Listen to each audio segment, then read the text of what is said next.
Out of the corner of my eye, I'm aware of a more sinister predator. For a saltwater crocodile, humans as well as crabs are fair game. This wouldn't be a good place to fall in.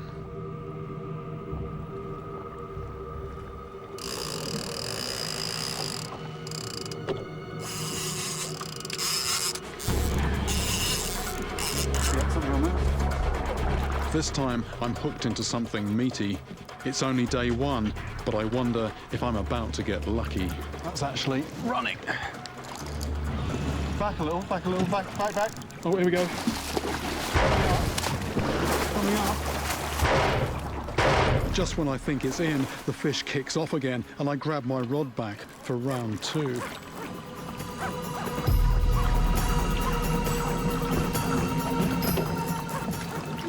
Okay, hold there.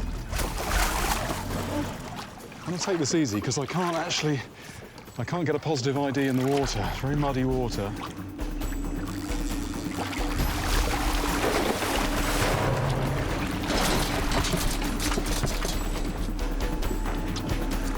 Oh, it's a shark. This estuary is just full of predators. Bull shark. I keep well clear of its mouth. Even a 5-foot juvenile could bite my hand off. The adults can reach 13 feet and probably kill more people than any other shark. This is one of the few sea dwellers which, like sawfish, can swim up rivers. Well, that's a bit of drama. I'm glad we got that in. It's always exciting to get a fish like that in on light tackle. But a bit of disappointment. That's not the fish that I'm after. I'm after something that looks actually quite similar to that. So I've got it all to do again. Next time the line goes, I want it to be a big sawfish, not a bull shark. Daylight comes as a relief, and then brings an unexpected breakthrough. Do you want a hand with that? Yeah, please.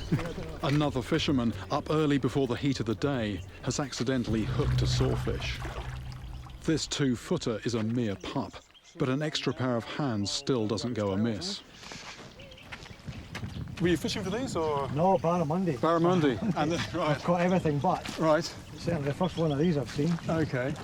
I'm out of range now. It's only a small one. This baby sawfish is the monster in miniature, and my first chance to get a safe look at this bizarre animal. Wow. Right. That's the first one of these I've seen. God, imagine one of these things 20 foot long, which is what they grow to when they get into the sea. But yeah, so just like a shark, if you look at the back end of it, come forward, that's just like a ray's mouth, a stingray's mouth. But, you know, that is the unique feature. And even on a small one like this, just look, you know, that's quite a fearsome weapon. And actually, although this is a small one, very good thing to see, because for fish like this to exist, and this is probably about a year old, there have to be breeding size adults around. Fantastic. I wish I caught it myself. I'm here to catch a monster, but for now I just want to return the pup unharmed. Just moving the tail to get the circulation going a bit.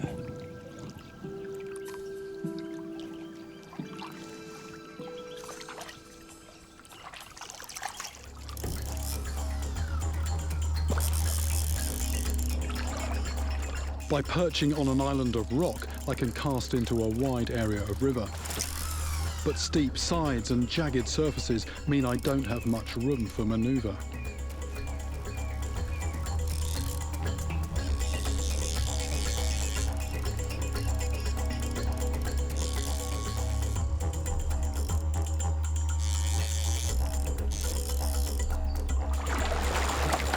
This feels quite a good weight. Very, very sharp rocks, some of these. Oh, there it is. I just see a flash down there. There it goes.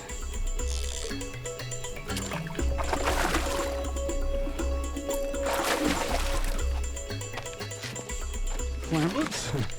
I'm clambering over here.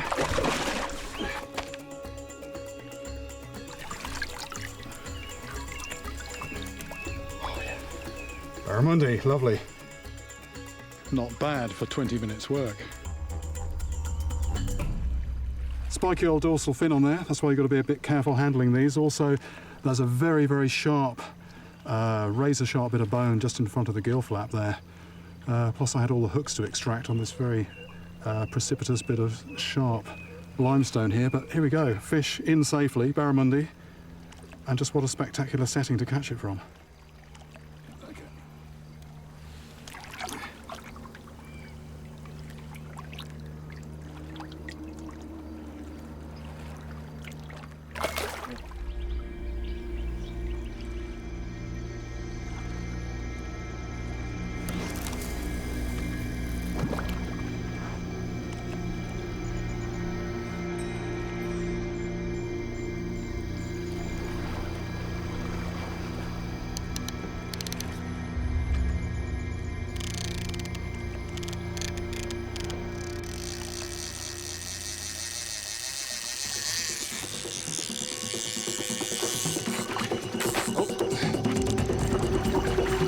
Fish on!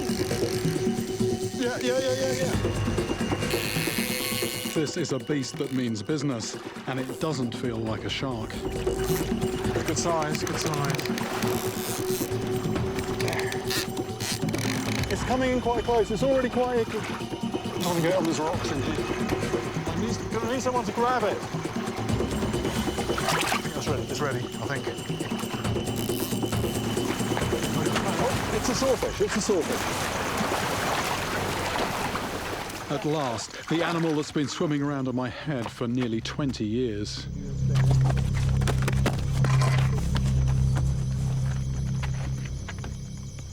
Let's get this way out the way. Here we go, my first sawfish.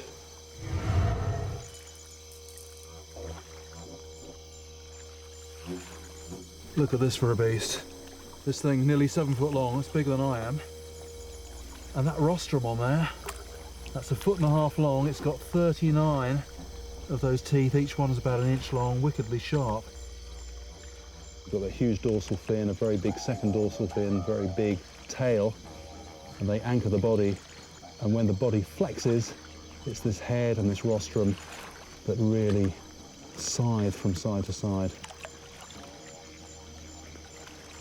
It's about to tense. We're about to have a splash. Yeah, here we go.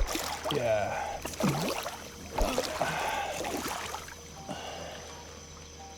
This journey began almost 20 years ago. In the heart of the Amazon, I stood staring at a vicious-looking weapon and wondered if I'd ever see its owner in the flesh.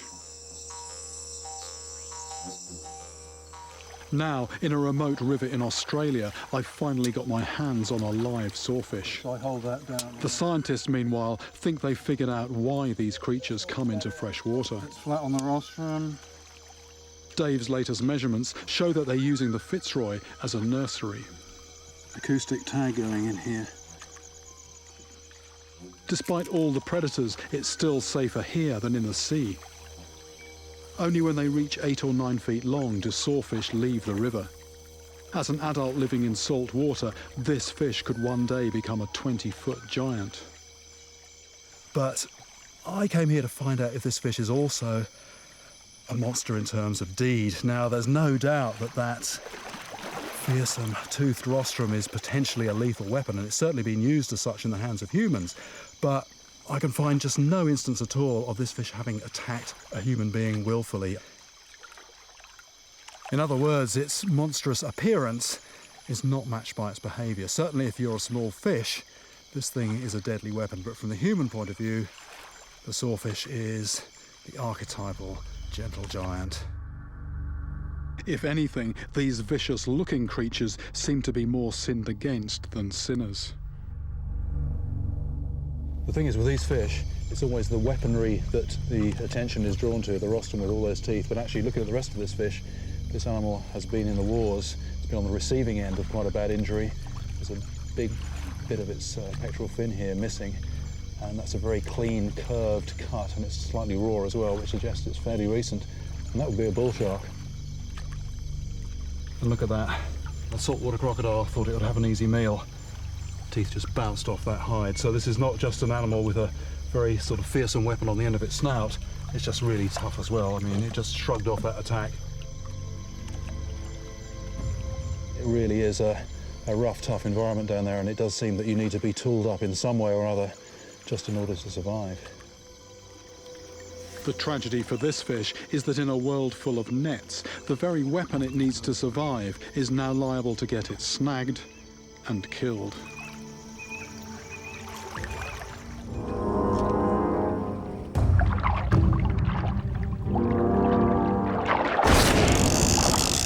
There we go. That's a fish, that's a fish on. This is by far the biggest fish yet to take my bait. It's coming close. It's here. Surface, surface. There it is. There it is. There it is. That's a stingray.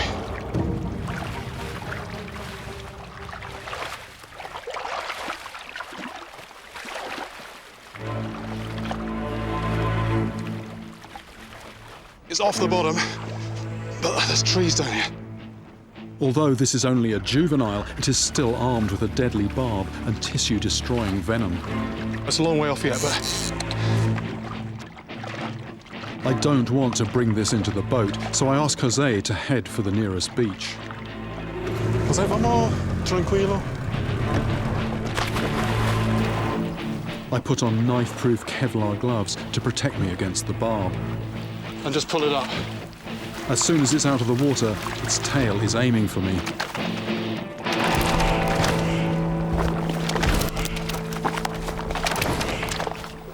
I notice that this ray is a heavier build than other rays I've caught. And the tail much shorter, more like a dagger than a whip.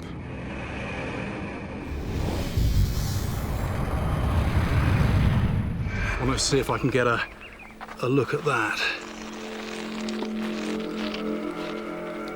The ray's tail is coated with toxic venom. Just going to see if I can get any mucus off here.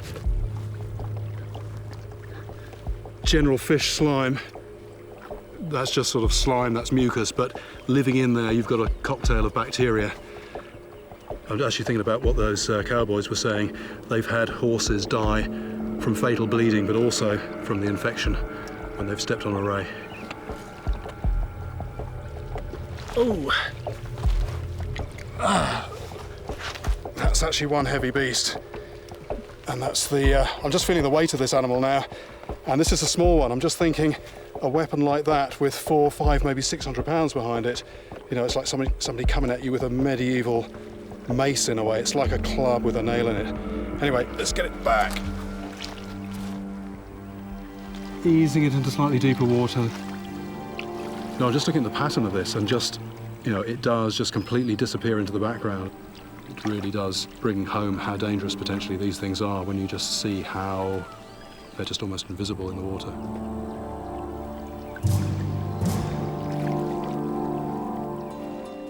As yet another day turns to dusk, I have to be patient. Then I get a take that seems different from the others so far.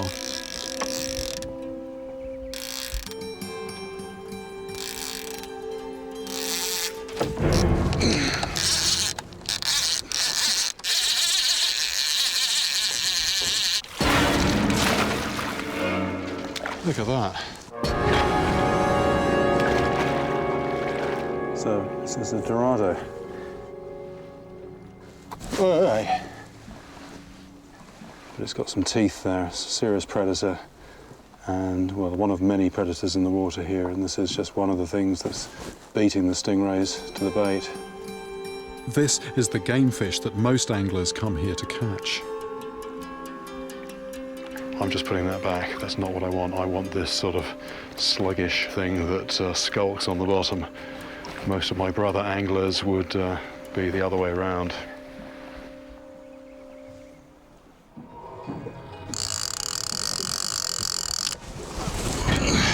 That's a good fish. That's a good sized fish. This feels like a ray. Just my luck, the fish took the bait on the lighter outfit, which isn't really up to the job. This is bigger than the last one for sure.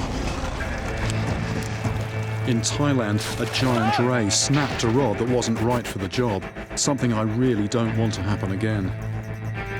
On the limit of what this gear can hold, really.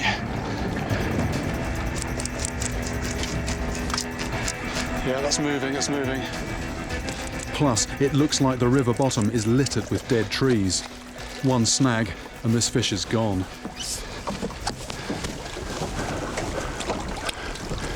I'm off a very snaggy island at the moment. If we can just slowly go down in the current, then we're clear of that, and we're then adjacent to a beach. And also the current slack there, we can just very slowly coax it into shallow, slack water.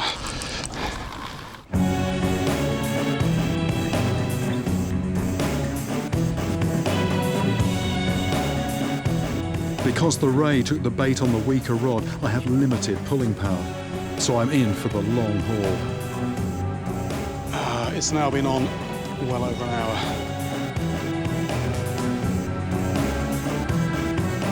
At last, I've got past the piranhas, catfish and dorado, but the creature on the end of my line might be twice my size, and it isn't going to give itself up easily. 2 hours and 10 minutes now. This is becoming a war of attrition. Which will crack first, the ray, the rod, or me? Oh, yes. Yes, yes, yes.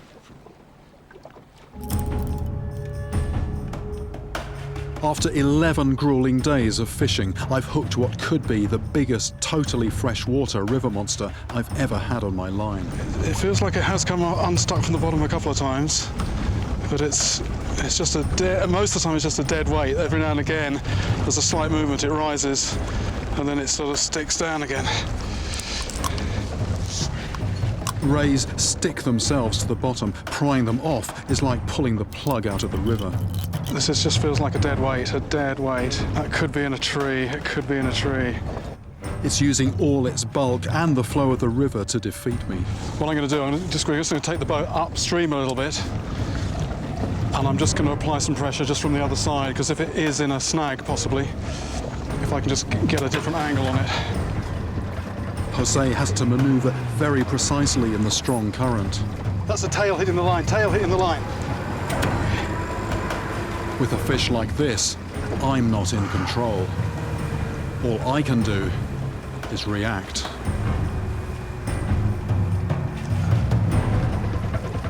Three hours.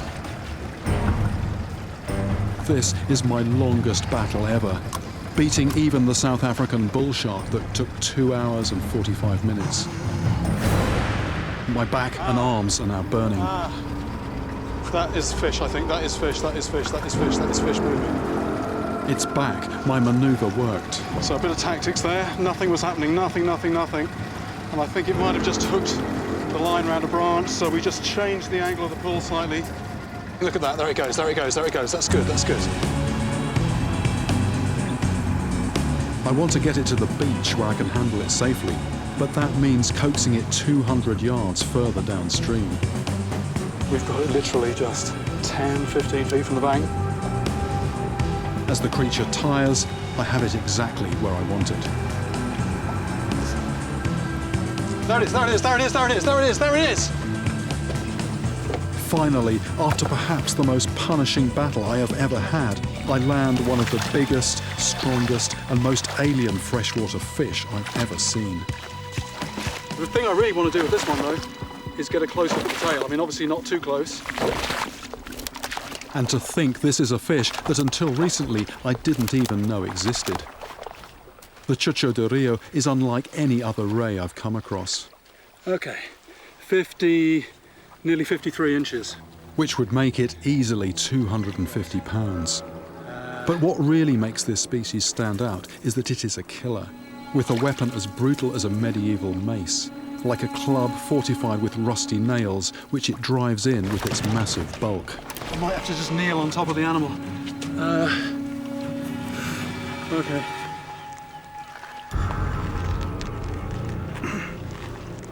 That's what I wanted to look at. The dead animal I saw had its tail chopped off. This one has its sting intact. It's actually got 2 stings on there, and also by the look of it, you know, this can come a long way on either side. It's also very flexible, so I wouldn't want to get anywhere near this. Time to put this back in the water. My arms are just aching so much. I've been fishing solid for 11 days. If this feels anything like I do, it's very tired. What I'm about to do now is actually very significant, because this is a fish, and I always like to return fish alive, but this is a fish where, you know, the locals don't give it any quarter.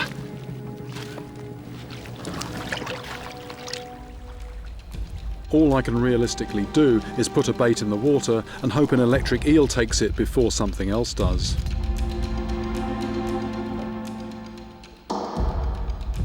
The thing is, there's loads of predators in these waters, so you know, I've got a bait on the bottom here, but you know, there's lots of other species that could pick it up. You know, there's no way really to single out the electric eel. I know I'm doing the right thing to catch one, but something else could beat it to the bait. Because I don't want to get a nasty shock when I catch an electric eel, I'm taking some precautions. The nylon line I'm using won't conduct electricity, so I'll be safe while bringing it in.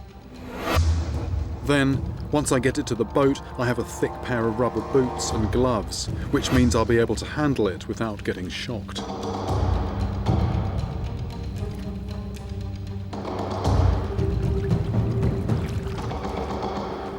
We've attracted a pod of Amazon River dolphins.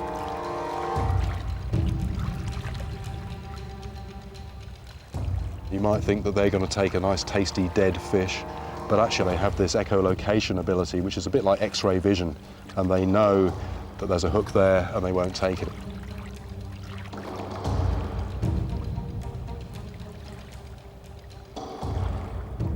But there's something big down there that hasn't sensed the hook. Good size fish, good size fish. Is this the electric eel I've been looking for?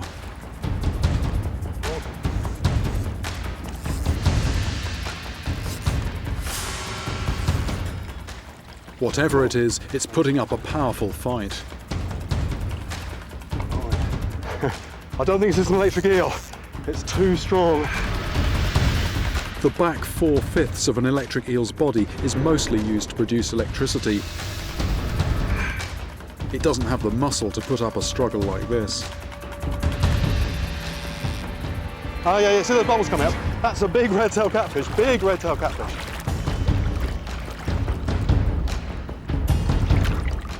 Out of the water, it gulps in air, blowing it out through its gill flaps.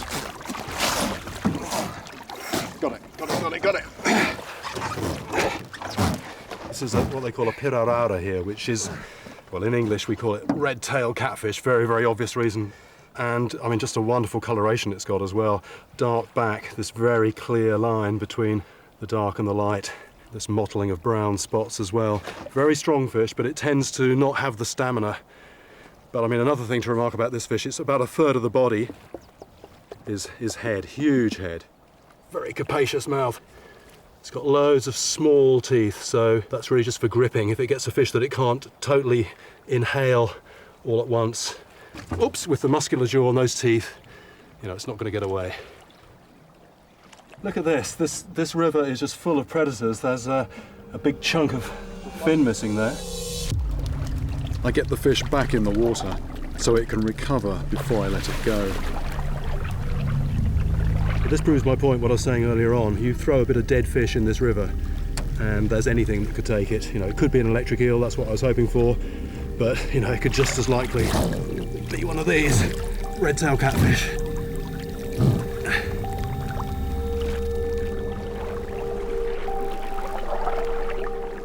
That was a great catch, but unfortunately it's not the fish I'm after.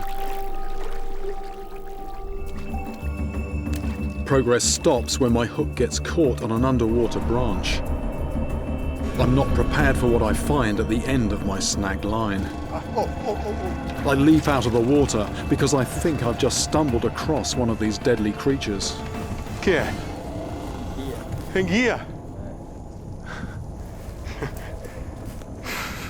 But it's a case of mistaken identity. It's actually not an electric eel, that is an eel. This is a musum. It may look like a true eel, but it is in fact another elongated fish. For a moment there, I was worried. I saw this long snake-like thing on the line, and I wasn't hanging around to have a closer look. I was out of the water. If this was an electric eel this size, that could be potentially fatal. Strange sort of admission to make. I'm actually glad that wasn't the fish that I was after.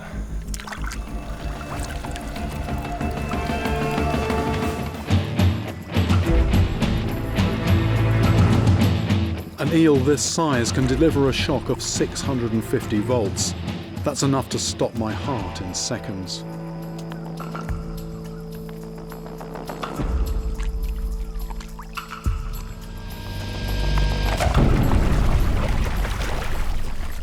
First go, amazing, first go.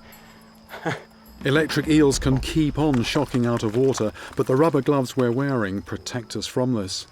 Oh, look at the colours on this thing. These are wonderful. I've got to give it a clean. That is, it's doing a sort of, it looks like a muscle contraction, spasm almost. That's when it's actually shocking. Because electric eels get most of their oxygen from breathing air, they can stay out of water for long periods of time.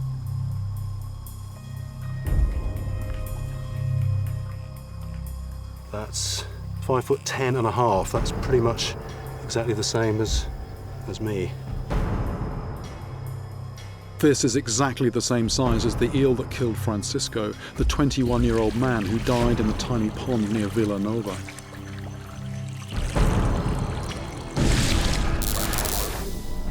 If I wasn't wearing these rubber gloves, I could be dead too. It's over 100 degrees and I don't want the fish to overheat, so time it went back in the water.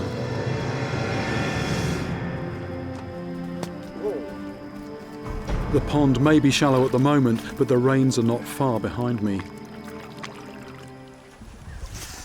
Suddenly, I'm getting action every cast.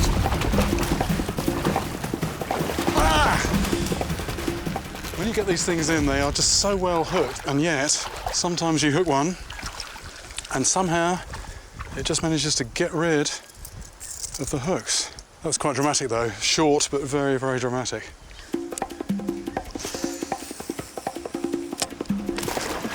That's one on, that's one on. Let's see if I can keep this one on. But is this a wolf fish? Haven't seen the fish yet. That is a piranha in the back. Foul hooked always feels bigger.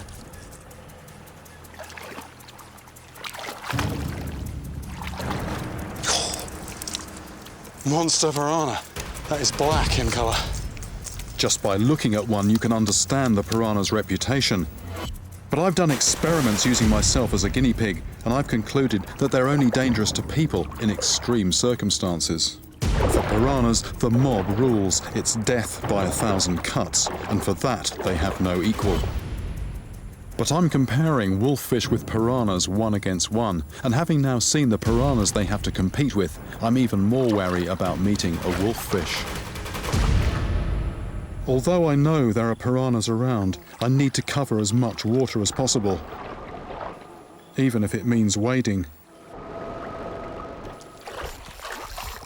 As a rule, I want to get a fish in as quickly as possible. Yep, good sized fish.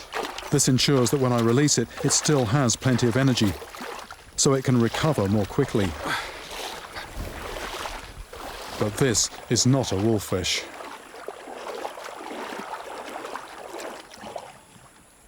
It's called a peacock bass. Lovely fish, that. And the reason it's called a peacock bass, in English anyway, is that eye spot on the tail. And if they're lying in the water with their heads down like that, that really does look like an eye, and any predatory bird could easily mistake that for an eye. It really is very effective when this is underwater. Big mouth, predatory, cichlid this, but lovely fish. I don't want to have it out too long. I'll just admire it for a minute or two.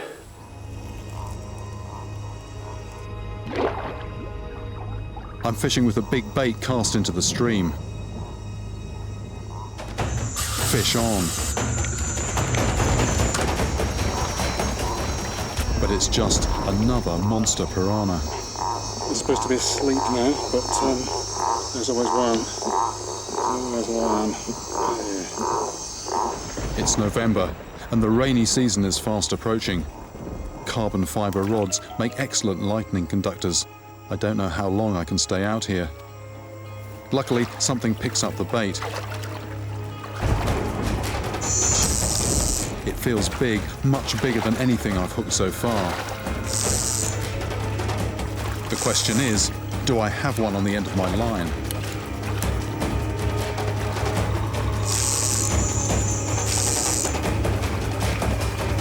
Okay. Right, that's a new species for here. That's a red-tailed catfish. The local name for these fish is the motro tijali, Right. which translates as motor car on account of all the noises they make when out of the water. Oops. Red-tailed catfish. It's another species that's active at night. Not what I was after, but that's quite interesting just to see a bit of variety here. It's a familiar species to me, but in a different part of South America. Bit of excitement, but the wrong kind of excitement.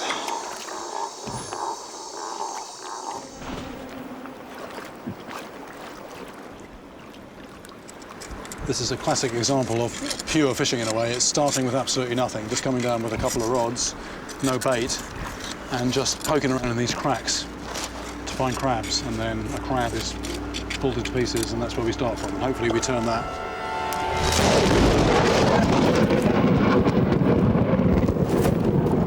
Me, should I take this off? I would. Yeah? That lightning strike was right on top of the Salamone was standing in the water. He actually felt the shock. He got a shock through the water. Abandoning. We're getting in the boat and we're going. Let's go. I thought we'd all escaped that lightning strike. The soundman on my crew didn't. Our sound recorder has been hit, was actually struck on the head by that bolt of lightning. Chris, are you okay? Are you responding? Yeah, I'm good. Good. Right, we might need some first aid here. Let's go. Quick. How are you feeling? Good, it just hit the top of my head. Right. We're moving away from the storm now, so that's good. Just a very big headache Right. and a pain on Right. the hip. But I think my boots took a lot of the... Well, you rubber soles, good. I've got a bit of a headache. James, who's behind the camera at the moment, has got a headache. I think it might have actually hit all three of us. Chris definitely got the brunt of it. I mean, very, very lucky for him. He was actually wearing thick rubber sole boots, so he's conscious, which is a huge relief. Right, we're arriving at the back at the camp. I suspect that the lightning bolt actually struck very close to where we were all standing.